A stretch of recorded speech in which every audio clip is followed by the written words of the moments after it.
بسم اللہ الرحمن الرحیم ما قطعتم من لینۃ او ترکتموها قائمۃ علی اصولها فبإذن اللہ ولیخزی الفاسقین وما افاء اللہ علی رسولہ منہم فما اوجفتم علیہ من خیل ولا رکاب ولکن اللہ یسلط رسولہ علی من یشاء واللہ علی کل شیء قدیر ما افاء اللہ علی رسولہ من اہل القری فللہ وللرسول ولذی القربى والیتامى والمساکین وابن السبیل کی لا یکون دولۃ بین الاغنیاء منکم وما آتاکم الرسول فخذوہ وما نہاکم عنہ فانتہوا واتقوا اللہ ان اللہ شدید العقاب صدق اللہ مولانا العظیم۔ حضرات، سورہ الحشر کے یہ پہلے رکوع کی آیات ہیں۔ سلسلہ کلام چل رہا ہے اس غزوہ کے حوالے سے کہ جو نبی کریم صلی اللہ علیہ وسلم کی سرپرستی میں اہل ایمان نے قبیلہ بنی قریظہ اس سے متعلق تھا کہ جو یہودی قبیلہ تھا اور مدینہ کے ساتھ آباد تھا، بڑے بڑے مضبوط ان کے قلعے تھے اور وہ اہل ایمان کے خلاف وعدہ خلافی کرتے رہتے تھے۔ حالانکہ نبی کریم صلی اللہ علیہ وسلم کا ان کے ساتھ تحریری معاہدہ تھا اور ایک بہت بڑی سازش انہوں نے کی تھی جس کی بنیاد پر آپ صلی اللہ علیہ وسلم نے اس قبیلے کو وہاں سے نکل جانے کا حکم دیا، اور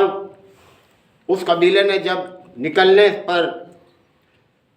اصرار کیا، یعنی وہ وہاں سے نکلنے پر آمادہ نہ ہوئے اور انہوں نے قلعہ بند ہو کر راستے بند کر کے پتھر برسانے شروع کیے، اینٹیں برسانی شروع کیں، تو اہل ایمان نے بھی ان کے گھروں کو توڑنا شروع کیا جو رکاوٹ بن رہے تھے، اور اسی طرح سے کچھ درخت بھی کاٹے اہل ایمان نے۔ تو اس پر اعتراض کیا جا رہا تھا منافقین کی طرف سے اور ان لوگوں کی طرف سے، یہ قبیلہ بنو نذیر، کہ دیکھو ایک طرف تو یہ کہتے ہیں کہ ہرے بھرے درخت نہ کاٹے جائیں، باغات کو پامال نہ کیا جائے، اور یہ خود ہی خلاف ورزی کر رہے ہیں۔ تو اللہ تعالیٰ نے اس سلسلے میں وضاحت فرمائی ہے، فرمایا کہ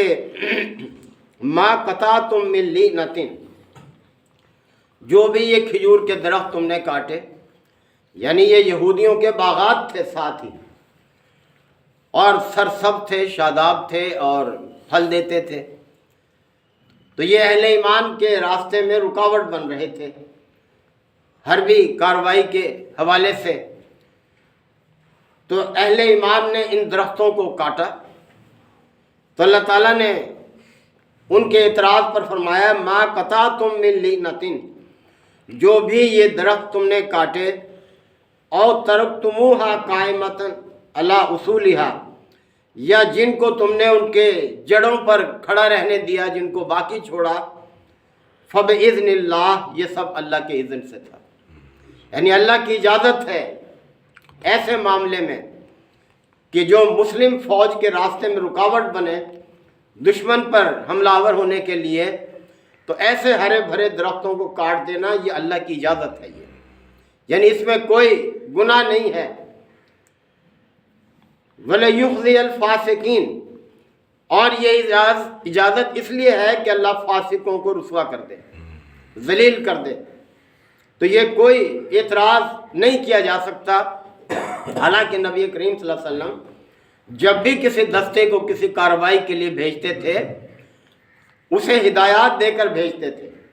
آپ فرماتے تھے کہ دیکھو کھیتیوں کو برباد نہ کرنا، درختوں کو نہ کاٹنا، عورتوں کو قتل مت کرنا، بچوں پر ہاتھ نہ اٹھانا، آپ کی ہدایات ہوتی تھی، آگ نہ لگانا، جلانا مت فصلوں کو۔ تو اس پر وہ اعتراض کر رہے تھے یہودی کہ دیکھو جی اب یہ درخت تو کاٹ رہے ہیں، یہ سرسبز شاداب۔ تو اللہ تعالیٰ نے واضح کر دیا کہ یہ اللہ کی اجازت ہے اس میں۔ وما افاء اللہ علی رسولہ منہم، اب ایک اور مسئلے کی طرف اللہ تعالیٰ نے وضاحت کی ہے۔ جب مسلم فوج حملہ آور ہوتی ہے کسی کفار کے خلاف تو دو طرح کے مال حاصل ہوتے ہیں، ایک مال غنیمت کہلاتا ہے، دوسرا مال فے کہلاتا ہے۔ دونوں کا الگ الگ حکم ہے، یہ ایک چیز نہیں ہے دونوں آپس میں، ان کی تقسیم کا طریقہ بھی ہے۔ مال غنیمت کو تو اللہ تعالیٰ نے بیان فرمایا سورہ انفال میں، جو غزوہ بدر سے متعلق نازل ہوئی، وہ پہلی غزوہ تھی اور مسلمانوں کے ہاتھ بہت سا مال لگا، تو اللہ تعالیٰ نے وہاں اس کی تقسیم بیان کی کہ مال غنیمت جو ہے وہ مال ہے جو فوج کے ہاتھ آتا ہے میدان جنگ میں، یعنی اسلحہ فوج کا مخالف کا ہاتھ لگتا ہے، اس کے جانور ہاتھ لگتے ہیں، اس کا کھانے پینے کا سامان ہاتھ لگ جاتا ہے، عورتیں ہاتھ میں آ جاتی ہیں، گرفتار ہو جاتی ہیں، اور اسی طرح سے اور دوسرے اموال ہیں، وہ مال غنیمت ہے۔ لیکن وہ مال جو کہ اس طرح سے قبضے میں آتا ہے کہ زمینیں قبضے میں آ جاتی ہیں، مکانات قبضے میں آ جاتے ہیں، تو وہ مال غنیمت نہیں ہے، وہ مال فے کہلاتا ہے۔ مال غنیمت کی تقسیم جو سورہ انفال میں بیان ہوئی وہ یہ تھی کہ اس کے 5 حصے ہوں گے، یعنی جو بھی فوج کے ہاتھ لگے گا وہ اس پر خود قابض نہیں ہو جائے گا بلکہ جمع کرائے گا آ کر۔ اس کے 5 حصے ہوں گے، ان میں سے ایک حصہ جو ہے وہ بیت المال میں جمع ہوگا، اور 4 حصے اسی فوج میں تقسیم کر دیے جائیں گے جس نے وہ مال اکٹھا کیا ہے جو اس غزوہ میں شامل ہوئی ہے۔ جبکہ مال فے جو ہے اس کی تقسیم اگلی آیت میں آ رہی ہے کہ یہ فوج کا حق نہیں ہے، یہ فوج میں تقسیم نہیں ہوگا بلکہ یہ ریاست کی ملکیت ہوگی، یعنی جو بھی رقبہ زمین قبضے میں آئی ہے، اس میں جو مکانات ہیں، اس میں جو بھی باغات ہیں، اس کے اندر جو بھی فصلیں ہیں، وہ سب کے سب ریاست کا حصہ ہے، کیونکہ وہ صرف فوج کے زور سے قبضے میں نہیں آیا بلکہ اس میں پوری عوام کی کوششیں بھی شامل ہیں، انہوں نے بھی مدد کی ہوتی ہے فوج کی، ان کے لیے تیاری کی، اور اسی طرح سے ریاست کی اپنی منصوبہ بندی بھی ہے۔ اللہ کا خاص کرم ہوتا ہے جب کوئی علاقہ مسلمانوں کے قبضے میں آتا ہے، لہٰذا اس پر فوج کا حق نہیں ہوتا بلکہ ریاست کی ملکیت ہوتی ہے، اور اس کی تقسیم کا طریقہ اللہ نے بتایا ہے، اور اس کو مال فے کہتے ہیں۔ تو اللہ تعالیٰ نے اگلی آیت میں فرمایا وما افاء اللہ علی رسولہ منہم، اور اللہ جو بھی ان کی طرف سے رسول کی طرف پلٹا لایا مال، یعنی جو بھی حاصل ہوا، یعنی ان کے وہ قلعے ان قبضے میں آ گئے اہل ایمان کے، تو وہ فوج کی ملکیت نہیں ہو سکتی۔ اس طرح مکانات تھے اور چیزیں تھیں۔ فما اوجفتم علیہ من خیل ولا رکاب، اور تم نے ان پر گھوڑے یا اونٹ نہیں دوڑائے۔ یاد رہے کل بھی یہ بات ہوئی تھی کہ بغیر جنگ و جدل کے اللہ تعالیٰ نے بنو نذیر کا وہ پورا علاقہ جو تھا وہ مسلمانوں کے قبضے میں دے دیا، لڑنا نہیں پڑا، وہ محصور ہو گئے، محاصرہ رہا، اور بالآخر اس شرط پر وہ خالی کرنے پر راضی ہو گئے تھے کہ ہمیں اپنا سامان لے جانے دیا جائے، ہمیں قتل نہ کیا جائے۔ نبی کریم صلی اللہ علیہ وسلم نے ان کی یہ شرط قبول کر لی تھی اور انہیں اجازت دے دی، وہ جو سامان لے جا سکتے تھے وہ اپنے ساتھ لے گئے، وہ نکل گئے وہاں سے۔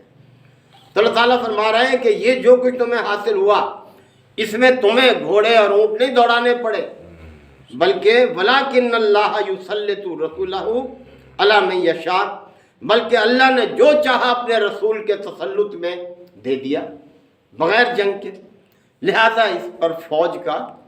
کوئی حق نہیں ہے۔ یعنی یہ مال فے ہے، یہ مال غنیمت نہیں ہے۔ واللہ علی کل شیء قدیر، اور اللہ ہر چیز پر قدرت رکھتا ہے۔ یعنی وہ بغیر لڑائی کے دشمن میں کس طرح سے دیکھیں دلوں میں رعب طاری کر دیا، اور وہ صلح پر آ گئے، وہ وہاں سے نکلنے پر تیار ہو گئے بغیر لڑائی کے، وہ مسلمانوں کے تسلط میں۔ ما افاء اللہ علی رسولہ من اہل القریٰ، اب وہ طریقہ بیان کیا مال فے کی تقسیم کا اللہ تعالیٰ نے فرمایا ما افاء اللہ علی رسولہ من اہل القریٰ، بستی والوں کی طرف سے جو بھی مال اللہ اپنے رسول کی طرف لے آیا، فللہ وللرسول، تو اس میں اللہ اور اس کے رسول کا حصہ ہے، ولذی القربیٰ، اور قرابت داروں کا حصہ ہے، تیسرا والیتامى، یتیموں کا ہے وہ، والمساکین، مسکینوں کا، وابن السبیل، مسافروں کا۔ اللہ تعالیٰ نے یہ مختلف چیزیں بیان کی ہیں کہ وہ مال فے جو ہے اس میں یہ ان کا حصہ ہے۔ تو نبی کریم صلی اللہ علیہ وسلم کا گزر بسر بھی آپ جانتے ہیں کہ آپ صلی اللہ علیہ وسلم کو اپنی معاش کے لیے وقت ہی نہیں ملتا تھا، حالانکہ آپ بعثت سے پہلے تجارت فرماتے تھے، بڑے اچھے تاجر تھے، مالدار تھے آپ صلی اللہ علیہ وسلم۔ آپ کی زوجہ محترمہ کا بھی بہت سارا مال تجارت جاتا تھا، لیکن بعثت کے بعد آپ پر جب ذمہ داری پڑی تو رفتہ رفتہ آپ کا وہ سلسلہ ختم ہو گیا۔ تو اللہ تعالیٰ نے آپ صلی اللہ علیہ وسلم کے لیے اس مال میں سے جو حاصل ہوتا تھا آپ کا حصہ ہوتا تھا، اور اسی طرح سے آپ کے قرابت دار یعنی آپ کے وہ رشتہ دار جو کمزور تھے ان کو بھی اس میں سے دیا جاتا تھا، اور یتیموں کو، مسکینوں کو، مسافروں کے لیے حصہ۔ مسافروں سے مراد یہ ہے کہ مسافروں کے ٹھہرنے کے لیے جگہیں بنتی تھی، سلطنت وسیع ہوتی جا رہی تھی، وہاں ان کے کھانے کا، رہنے کا اہتمام ہوتا تھا۔ اور یاد رہے کہ مسافر سفر کی حالت میں خواہ کتنا ہی امیر ہو، اگر وہ کنگال ہو جائے، پیسے ختم ہو جائے، وہ زکوٰۃ کا بھی مستحق ہے، اس کو زکوٰۃ بھی دی جا سکتی ہے، بے شک وہ بہت مالدار آدمی ہو اپنے علاقے میں۔ تو مسافروں پر یہ خرچ کی جائے، اس لیے کہ کئی لا یکون دولۃ بین الاغنیاء منکم، تاکہ دولت تمہارے امیروں کے درمیان ہی گردش نہ کرتی رہے۔ دیکھیں اللہ نے کیسا اصول رکھا ہے، یعنی جو کمزور لوگ ہیں معاشرے کے ان کو بھی مسلسل مال فے جو ہے جو بھی حاصل ہو جنگوں میں وہ ان کو تقسیم کیا جائے، ان کی حالت بھی بہتر رہے، وہ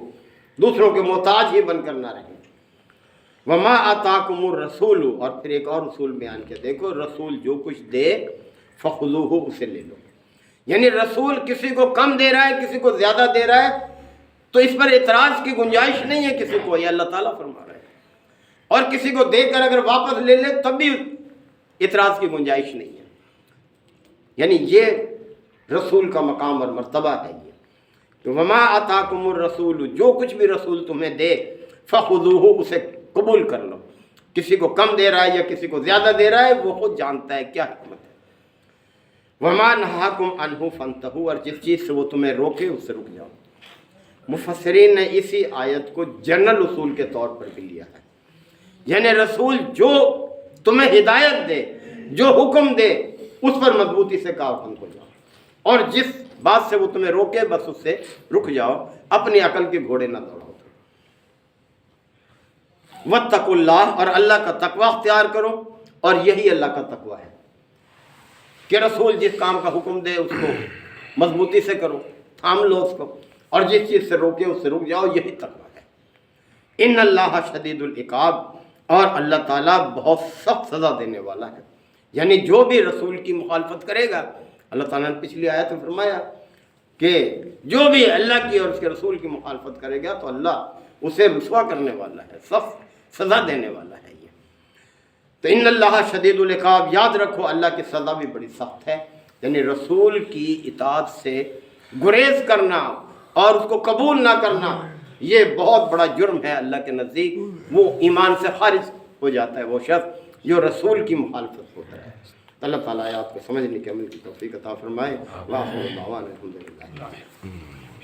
الحمدللہ وکفا وسلام علی عبادہ الذین اصطفی ربنا آتنا فی الدنیا حسنہ وفی الآخرۃ حسنہ وقنا عذاب النار وادخلنا الجنۃ مع الابرار یا عزیز یا غفار یا رب العالمین۔ اللہم انک عفو کریم تحب العفو فاعف عنا۔ اللہم من احییتہ منا فاحیہ علی الاسلام ومن توفیتہ منا فتوفہ علی الایمان۔ یا شافی الامراض اشف مرضانا ومرضى المسلمین یا قاضی الحاجات اقض حاجاتنا وحاجات المسلمین۔ اللہم اعز الاسلام والمسلمین۔ ربنا تقبل منا انک انت السمیع العلیم وتب علینا انک انت التواب الرحیم۔ صلی اللہ تعالی علی خیر خلقہ محمد وآلہ وصحبہ اجمعین۔